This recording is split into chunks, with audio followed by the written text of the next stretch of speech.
주일은 교회가 정한 절기가 아닙니다. 교단이 정한 것도 아닙니다. 하나님께서 제정해 주신 절기입니다. 그러기에 이날은 주의 백성된 우리가 꼭 지켜야 될 절기입니다. 여러분, 출애굽기 23장 14절에서 16절까지로 제가 같이 읽으면서 확인을 하겠습니다. 너는 매년, 같이 읽으면 좋겠어요. 너는 매년 3번 되게 절기를 지킬지니라.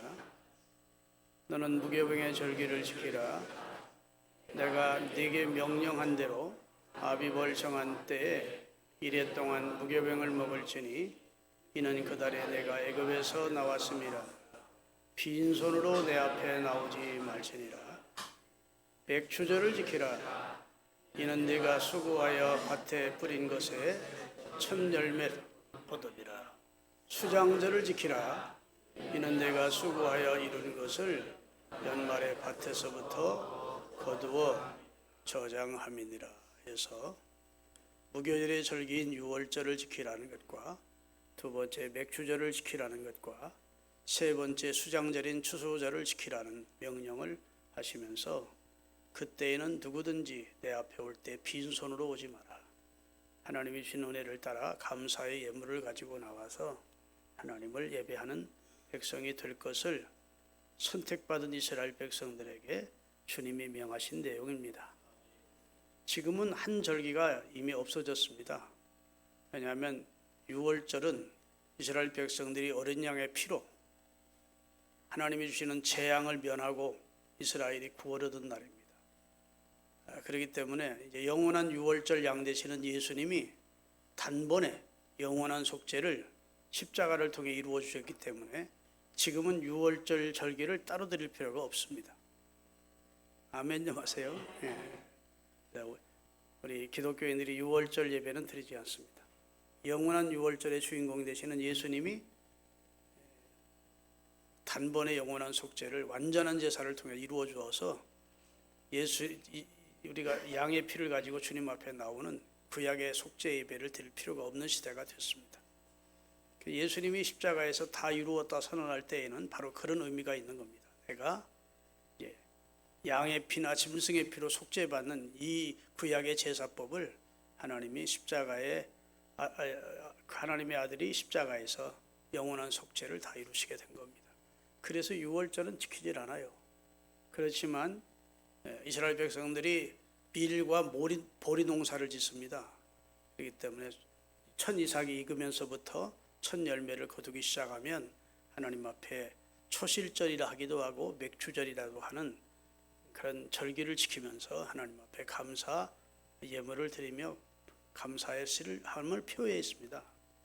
그 다음에 이제 마지막에는 곡식을 다 거두어 드린 다음에 수장절이라고 그러는데 곡식을 거두어 저장한 그런 추수감사절을 지킵니다.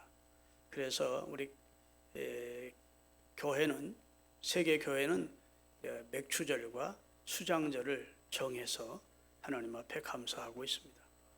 그때는 공수로 나오지 말래요. 빈손 들지 말고 나오지 말고 하나님이 주신 은혜를 따라 적든 많든 감사하는 예물을 가지고 나와서 예배할 것을 명하셨습니다. 결국은 헌금 얻으려고 하나님이 교회를 빙자해서 헌금 거두는 방법이구만. 그러면서 속으로 꽈배기처럼 마음을 틀지 마시고 우리는 모두 다 하나님으로부터 큰 은혜를 입은 자들입니다. 우리는 수혜자라고요. 하나님은 은혜를 베푸신 분이고 아무런 감사 내용도 안 주시고 감사 조건도 안 주시고 범사에 감사하라면 하나님의 요구가 무리한 요구죠. 감사 조건도 안 주시고 왜 감사하래?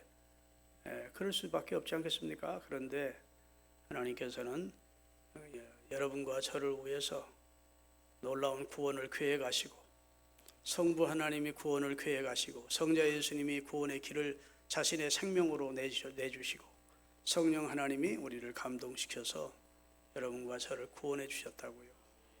생명을 버려 생명을 주셨다고요. 이보다 더 큰 은혜는 없습니다. 이보다 더 큰 사랑은 없고 그리고 또 때를 따라 도와주시잖아요. 하나님이 우리 기도도 들어주시고 보호해 주시고 인도해 주시고 오늘에 이르기까지 역사해 주셨잖아요. 그러니까 성도는 감사하며 살아야 됩니다. 개척교회를 하시면서 어렵게 목회하던 목사님 부부가 있었는데 어느 날 몸이 안 좋아서 병원에 갔더니 사모님이 위암이라는 진단을 받았습니다. 너무 충격이 됐습니다. 너무 낙심이 됐습니다. 너무 답답하고 그리고 하나님을 향해 원망도 되고 억울했습니다. 내가 젊은 나이에 이 나이에 죽으면 안 되는데 왜 하나님이 나를 데려가시려 하시나. 더더군다나 어린 아이들을 보면 자식들을 보니까 더 속상하고 낙심되고 하나님이 너무 하신다 싶고 억울하기도 하고 그랬었습니다. 그렇게 지내다가 어느 날부터 남편이 믿기 시작한 겁니다. 남편에 대한 원망으로 바꾼 겁니다. 우리 남편이 교인 편만 쓰고 내가 좀 억울하 속상해하면 참아만 하고 개척교회 하면서 고생이라는 고생은 다 시키고 그래서 내가 병들었다. 우리 남편 때문에 내가 암 걸렸다. 그렇게 생각이 되어 남편을 미워하기를 시작했습니다. 그런데 어느 날 남편의 선배 목사님이 병문안을 온 겁니다. 와서 봉투 하나를 놓고 조그만 공책 하나를 놓고 간 겁니다. 그래서 봉투를 열어보니까 치료비에 보태쓰라는 내용과 함께 약간의 돈이 들어있었습니다. 고맙었어요. 그 다음에 조그만 책자를 보니까 그게 노트인데 감사 노트라고 돼 있었습니다. 여러분 기독교 서점에 가면 감사 노트를 살 수가 있습니다. 아마 그것을 선배 목사님이 구해온 것 같아요. 감사 노트. 그래서 첫 장을 이렇게 열었습니다. 열었더니 사모님 오늘부터 지난날 하나님이 베푸신 은혜를 생각해서 감사하고 지금 사모님이 받고 있는 은혜에 대해서 하나님께 감사하는 내용을 써보세요. 그런 내용이었어요. 감사한 내용을 적어보라는 내용입니다. 그래서 처음에는 짜증이 났답니다. 지금 감사? 이런 상황에서 무슨 감사? 하나님이 내 생명 거두어 가려고 그러는데 뭐 감사? 이런 생각이 들었대요. 그런데 좀 더 생각을 해보니까 어차피 인생은 다 죽는데 예수 믿는 남편 만나 예수 믿게 돼서 구원받게 됐으니 감사하더라는 생각이 들더라는 겁니다. 그래서 어쩌나 저쩌나 감사하다. 구원받게 됐으니 그렇게 처음 딱딱 적었대요. 따라합시다. 어쩌나 저쩌나 구원받게 됐으니 감사하다. 그렇게 시작을 했대요. 그랬더니 자식들을 보면서 자식들을 건강하게 훌륭하게 착하게 잘 자라고 있으니 감사하다. 그래도 남편이 자기를 사랑해주는 남편, 자기만 하는 남편을 맡게 해주신 것도 감사하다. 그러면서 이제 감사 내용을 적어가다 보니까 눈물이 줄줄줄 흘러들어요. 지난날 베푼 은혜, 지금 받고 있는 은혜. 하여튼 생각을 어느 방향으로 돌리든지 다 거기 감사 조건이 있더래요. 그런데 감사하며 살지를 못했더래요, 자기가. 그래서 감사한 내용을 가득하게 맨날 며칠을 적었다는 겁니다. 눈물을 흘리면서 하나님 앞에 회개하면서 그동안 감사하며 살지 못했던 것을 회개하면서 그 노트를 다 적었대요. 그런 사이에 세월이 좀 흘렀죠. 병원에 갔더니 병원에서 의사가 하는 말이 아주머니 무슨 좋은 약을 따로 드십니까? 그러더래. 아니 그런 거 없는데요. 이상하게 암세포가 자꾸 좀 줄어들고 있습니다. 이런 식으로 가면 암세포가 다 없어질 것 같은데요. 무슨 특별한 생활의 변화가 있습니까? 하고 묻더래요. 그래서 그 얘기를 했대요. 의사선생님 저는 기독교이고 목사 사모인데요. 그동안 감사하며 살지 못하다가 그냥 감사한 내용 얼마 살지 남지 않은 상황을 이제 감사하며 살겠다. 그렇게 마음먹고 감사하는 내용을 적었습니다. 계속 감사하는 일기를 적어가고 있습니다. 그랬더니 의사 선생님이 책상을 딱 치면서 거기에 답이 있는 것 같습니다. 사람이 감사하면 기뻐하면서 감사하면 엔돌핀과 다이돌핀이라고 하는 이것들이 형성이 돼서 면역력이 엄청나게 솟아나와 암세포도 능히 이길 수 있을 겁니다. 아멘. 의사가 그러더래요. 의사가 사람의 몸에는 면역세포가 있는데 면역세포가 약해질 때 암이 들어오는 것이고, 감사하면서 찬송하면서 기뻐하면서 행복해하며 살면 면역력이 회복이 된다는 겁니다. 그래서 암세포와의 싸움에서 이길 수 있도록 한대요. 그래서 그분의 간증은 나는 감사하다가 암까지 치료받았다 하는 내용이었어요. 감사하며 사십시다.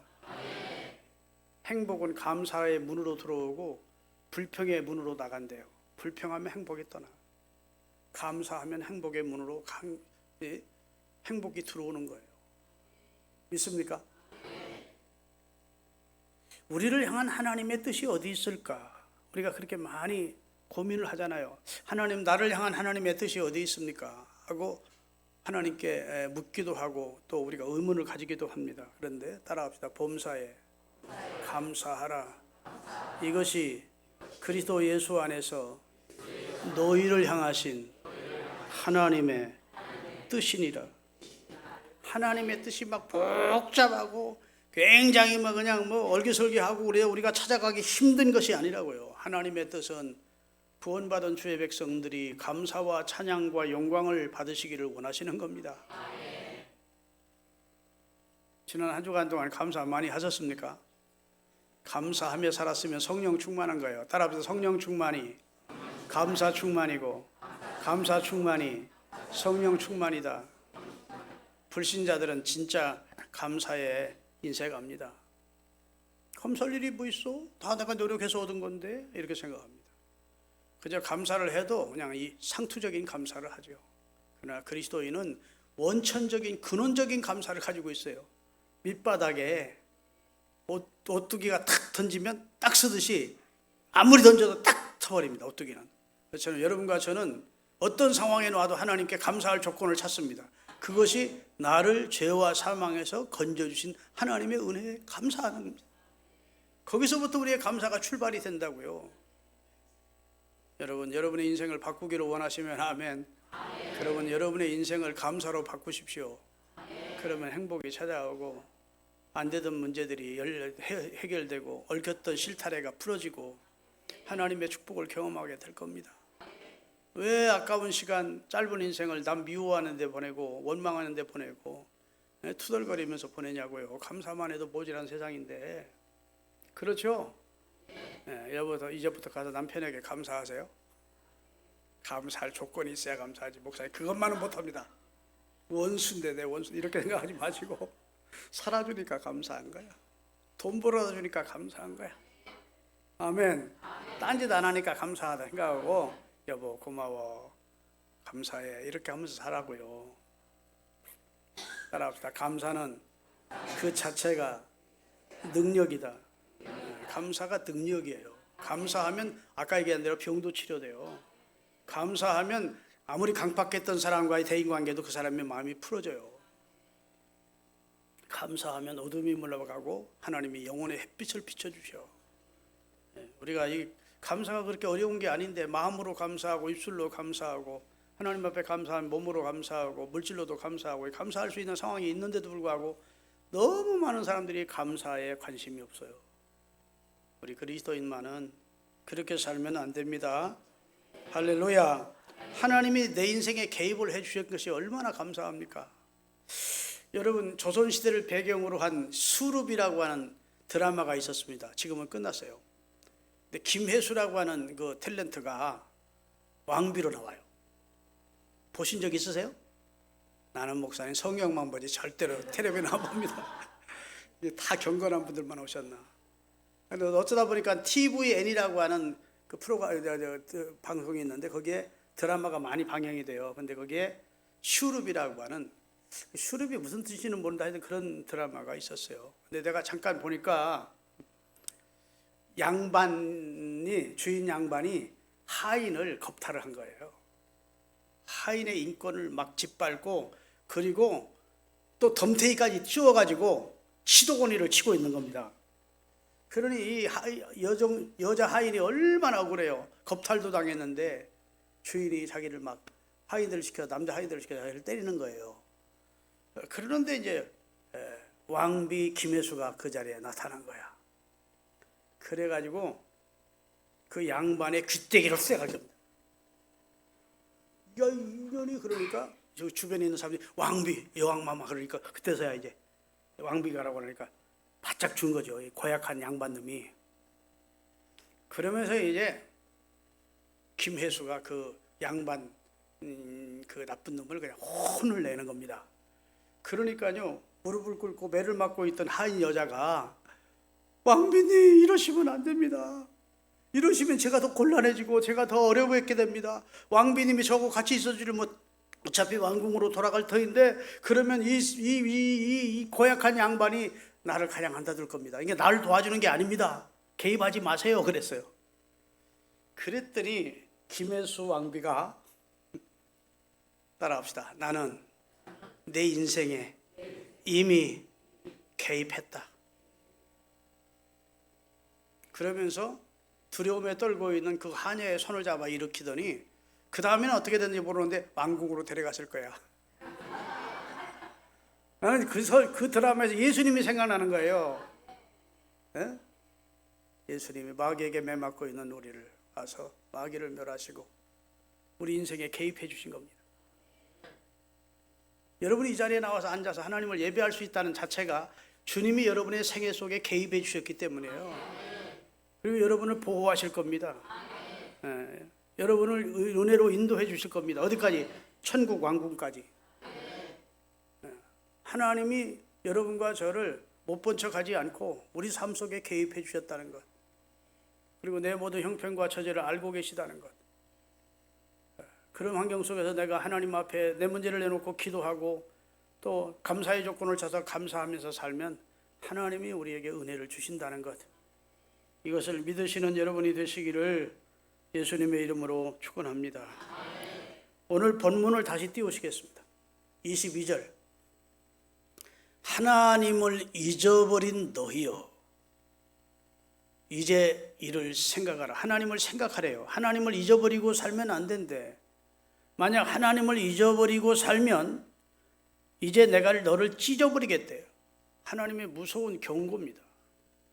여기 1절부터 21절까지를 보면 이스라엘 백성들이 하나님을 잊어버리고 망령되게 살고 하나님을 욕되게 사는 삶을 쭉 말씀하시다가 하나님을 계속 잊어버리고 감사의 조건을 주었는데도 감사치 않으면 내가 내 삶 속에 나서 너를 찢어버릴 거야.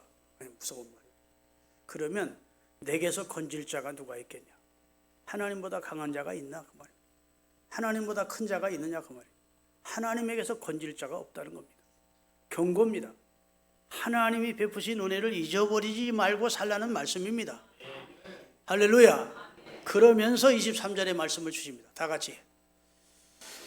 감사로 제사를 드리는 자가 나 여호와를 영화롭게 하나니. 그 감사의 행위를 옳게라는 말을 바르게라고 한번 바꿔 읽읍시다. 그 감사의 행위를 바르게 하는 자에게 내가 구원을 보이리라 했습니다. 여기서 구원은 물에 빠져 죽어가는 사람을 물에서 건져내는 걸 구원이라는 의미가 있습니다. 가난에서 허덕여 굶어 죽어가는 사람을 부욕해 하면 구원받은 겁니다. 가난에서 구원, 그 다음에 질병에서 건강을 얻었다 구원입니다. 아멘. 하나님이 우리에게 주신 근원적인 구원은 죄와 사망으로부터 그리스도의 보혈로 우리를 구원해 주신 겁니다. 이게 최고의 구원이지요. 그러나 하나님은 우리 영혼만 구원해 놓고 그 다음 너 알아서 살아 그러는 분이 아닙니다. 모든 우리의 삶 모든 방면에 전인 구원을 주시기를 원하십니다. 가난에서 구원해 주기를, 질병에서 구원해 주시기를, 죄에서 구원해 주시기를, 할렐루야, 불행에서 구원해 주시기를, 어두움에서 건져 주시기를 원하신다고요. 그런 전인 구원을 경험하려면 감사의 행위를 바르게 하는 자에게 그런 은혜를 주겠다는 겁니다. 감사를 옳게 하라는 겁니다. 그런 감사의 행위를 바르게 하는 자에게 하나님이 주시는 구원의 은총을 약속하고 있는데, 여러분 교인들이요 교회 생활하다가 시험 드는 경우가 많은데 대부분의 헌금 문제로 시험이 됩니다. 여러분들 가운데도 교회 생활하다가 한동안 헌금 때문에 시험 들어서 교회 생활 중단했던 분들이 혹 있는 경험자들이 있는지 모르겠는데, 대부분 이제 교회 생활하다가 시험 드는 많은 프로테이지가 헌금 문제로 인해 시험을 들어요. 근데 오늘 헌금에 대해서 좀 제가 잘 말씀을 드릴 테니까 올바른 감사 행위를 하기 위해서 헌금이 무엇인지를 제대로 배울 수 있게 되시기를 축원합니다. 네. 사람이 좋아하는 것 중에 가장 좋아하는 것이 아마 재물일 겁니다. 하나님도 그것을 아셔서 하나님과 재물을 겸하여 섬길 수 없다. 하나님을 섬기든 재물을 섬기든 둘 중에 하나를 선택해라 하실 만큼 사람이 좋아하는 것이 하나님과 견줄 만한, 사람이 좋아하는 것 가운데 하나가 재물이라는 겁니다. 이 재물의 욕심은 끝도 없죠. 여러분, 우리나라의 재벌에게 그만 벌면 되겠습니까? 물어보면 무슨 소리? 더 벌어야죠. 그러죠. 여러분, 바닷물을 마시면 마실수록 더 갈증을 느끼듯 세상 것은 채울수록 만족이 없고 더 하는 겁니다. 그러다 죽는 것이죠. 그만큼 사람이 재물을 좋아하는데, 여러분, 하나님 앞에 재물보다 하나님이 우선이라고 하는 이런 우선 순서가 하나님이어야 돼야지, 재물이 나는 먼저야 하면 일평생 신앙생활에도 하나님 앞에 바른 봉헌생활, 바른 신앙생활을 못합니다. 아멘. 다 할 때까지 기다리고. 사랑하는 여러분, 하나님 앞에 마음으로 감사하시고 입술로 늘 감사 찬양하시고 여러분의 행위로 봉사와 헌신과 헌금을 통해서 하나님께 감사를 표하시는 여러분이 되시기를 바라겠습니다. 하나님께서 유심히 보는 게 있어요. 헌금께 맞은편에 앉으셔서 예수님이 당시 예루살렘 성전에 예배하러 오는 사람들의 헌금하는 모습을 유심히 보셨대요. 누가복음 2장 1절입니다. 예수께서 눈을 들어 부자들이 헌금함에 헌금 넣는 것을 보시고, 이 4절까지 읽어야 되는데 그만 읽겠습니다. 예수님이 지금 저기 헌금함이 있으면 이렇게 맞은편에 이렇게 제자들하고 이렇게 보시고 헌금들 하는 모습을 보셨다는 겁니다. 야, 예수님 좀 이런 때는 좀 괴짜같으시지. 우리가 남들이 헌금하는 거 보고 있으면 조금 헌금할 때 좀 쭈뼛거리지잖아요. 그런데 예수님은 일부러 헌금함 맞은편에 앉으셔서 예배하러 들어오는 사람들이 헌금하는 내용을 속속들이를 보고 계셨대요. 그리고 부자가 드린 헌금을 하나님이 받지 않으시고, 가난한 자가 두 렙돈을 자기 생활의 전부를 정성을 드린 것을 하나님이 받으셨노라고. 헌금은 액수가 중요한 게 아니고 하나님 앞에 중심을 담아서 감사하는 헌금을 하나님이 원하신다고. 그래서 헌금에 대한 설교까지, 가르침까지 주셨다고요. 여러분과 저는 이 세상에 태어날 때 실오래기 하나 걸치지 않고 1원짜리 동전 옮겨지지 않고 태어났습니다. 말 그대로 적신으로 왔습니다. 돌아갈 때에도 적신으로 갈 것입니다. 그걸 인정하시면 아멘. 우리가 이 세상을 마칠 때에도 결국은 적신으로 갑니다. 수의는 입지 않습니까? 입으면 뭐예요? 결국 다 태우는데. 그리고 화장하면 티끌로 가는 것이고 매장하면 흙으로 돌아가는 것입니다. 성경의 말씀 그대로.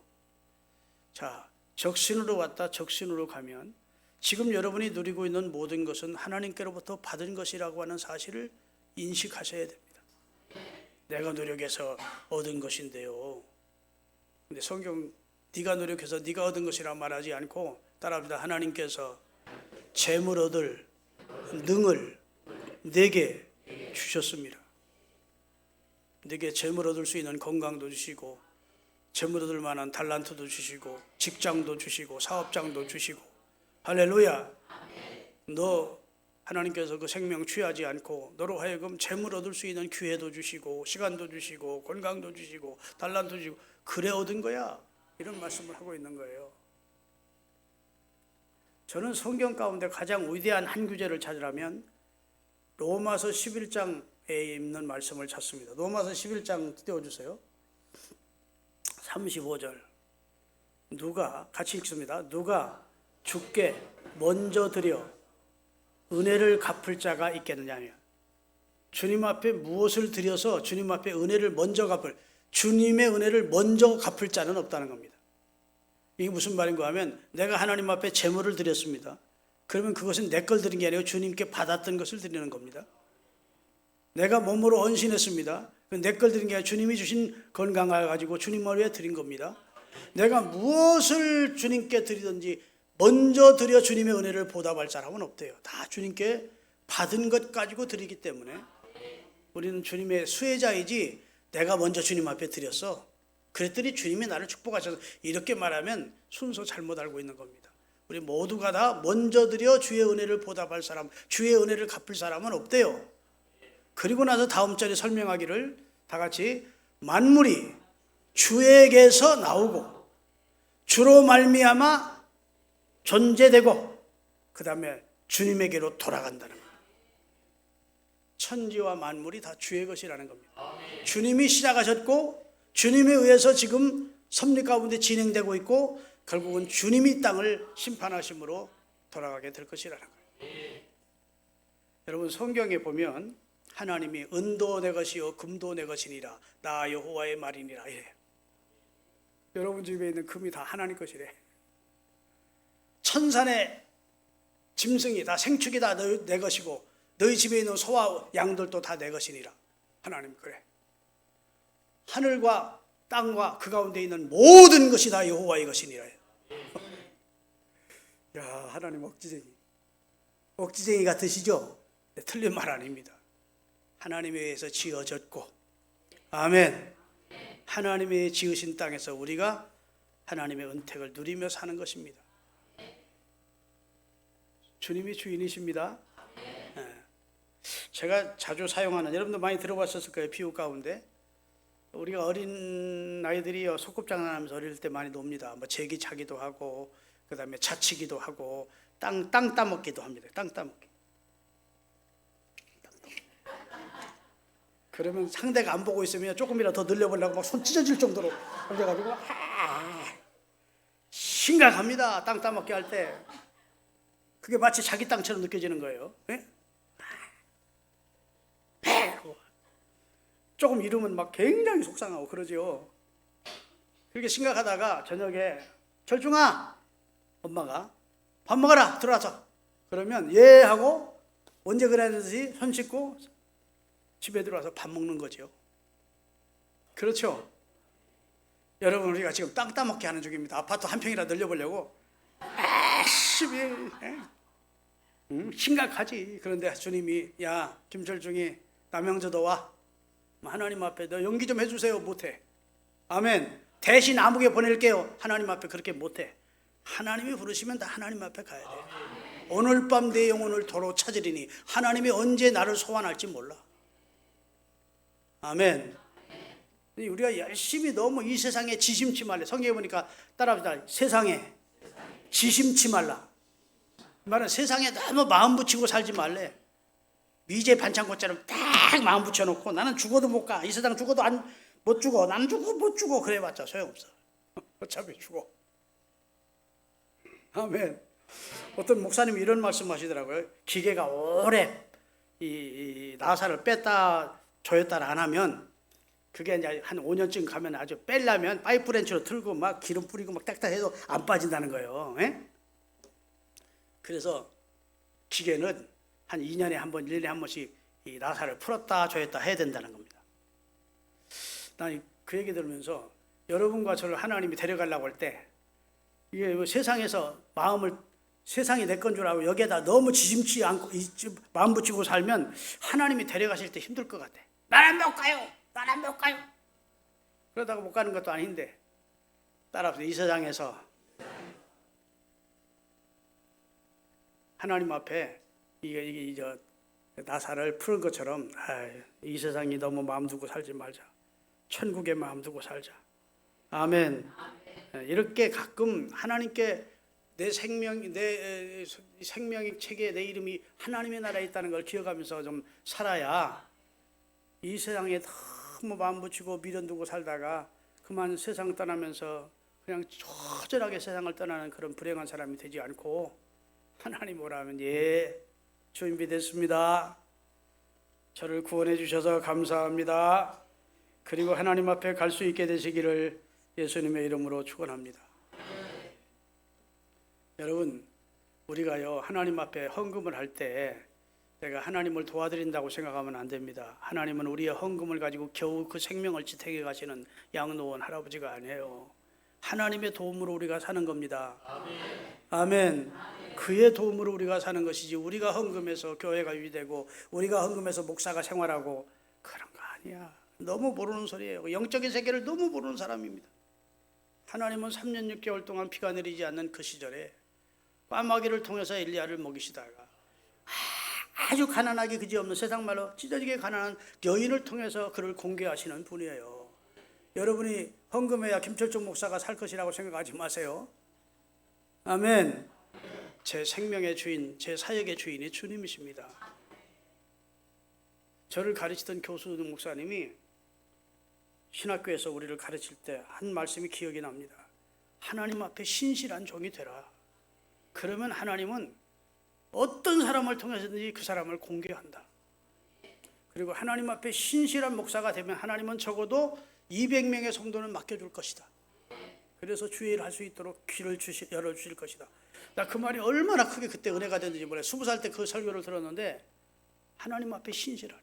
하나님 앞에 신실하면 하나님은 쌀도 밀가루 다 떨어가는 밀가루도 채워주시는 분이고, 까마귀를 통해서도 먹이시는 분이고. 아멘. 하나님 앞에 신실하면 하나님이 영혼을 사랑하는 그 목사에게 맡기신다. 영혼을 맡긴다. 그게 제게 그때 큰 위로가 됐고 힘이 됐었습니다. 여러분, 우리 하나님 앞에 그런 자세로 살아가십시다. 이 말씀만 드리고 마칠래요. 예수님이 사마리아 수가성에 우물가 곁으로 가신 적이 있습니다. 거기 가서 제자들을 마을로 음식물을 사러 내려보냈습니다. 그리고 한 여인을 기다리십니다. 약속해 놓은 거 아니에요. 그러나 예수님은 예지적인 능력을 가지신 분이기 때문에 한 여인이 나올 것을 아셨습니다. 그 여인은 남편을 5번이나 갈아치고 지금 6번째 남자와 살고 있는 여인이 나올 것을 알았습니다. 아멘. 아셨습니까? 모르셨습니까? 다 아십니다.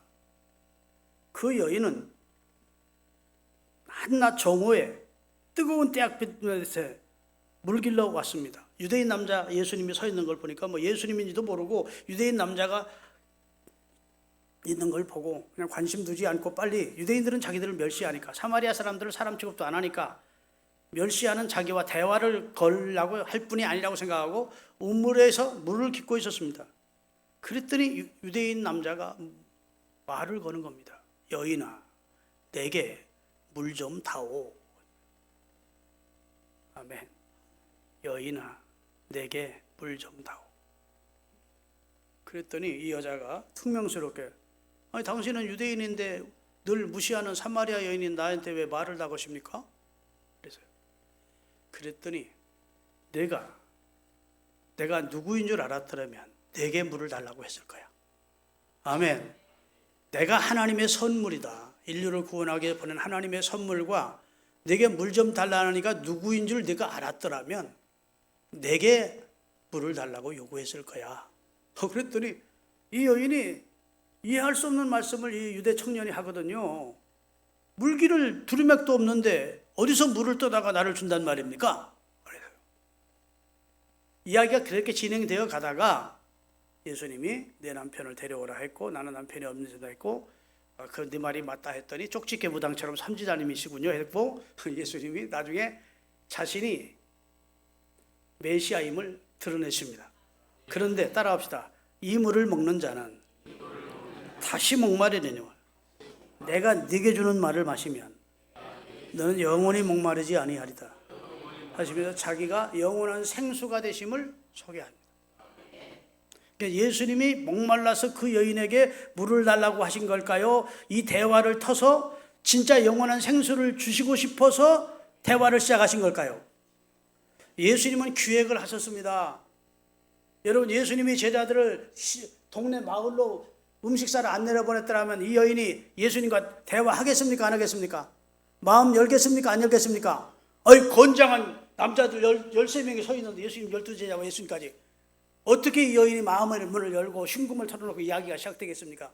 예수님은 1대1로 맨투맨으로 이 여인을 만나서 이 여인을 구원해 주시려고 제자들을 일부러 마을로 내려가도록 귀해 가시고 나오자 대화를 시작하신 겁니다. 그 대화가 뭔지?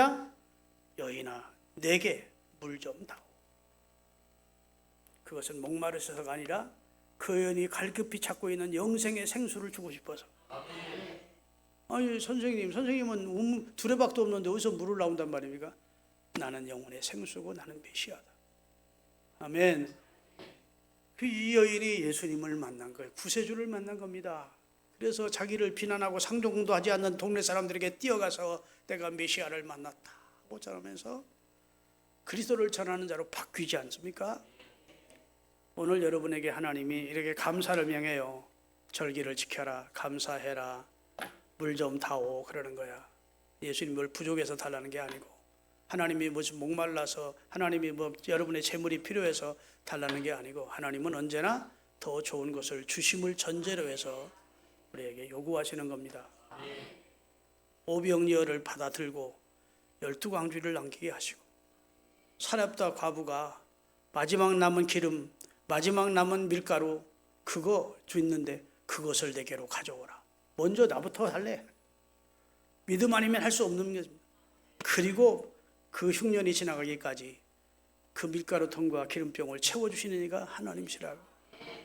여러분 하나님이 여러분의 몸을 요구하셔서 봉사를 요구할 때, 충성을 요구할 때, 헌신을 요구하고 헌금을 요구할 때 절대로 하나님 너무하신다, 내가 이렇게 어려운데 그렇게 생각하지 마시고 더 좋은 것을 주심을 전제로 해서 우리에게 요구하신다는 사실을 믿으세요. 그래서 헌금할 때에도 떨리는 마음으로 벌벌벌 인색하게 떨리게 하지 말고 감사하는 마음으로 하나님 앞에 하면 그게 감사의 행위를 바르게 하는 자에게 하나님의 구원을 체험하도록 하나님이 은혜 주실 줄로 믿습니다. 기도하시겠습니다.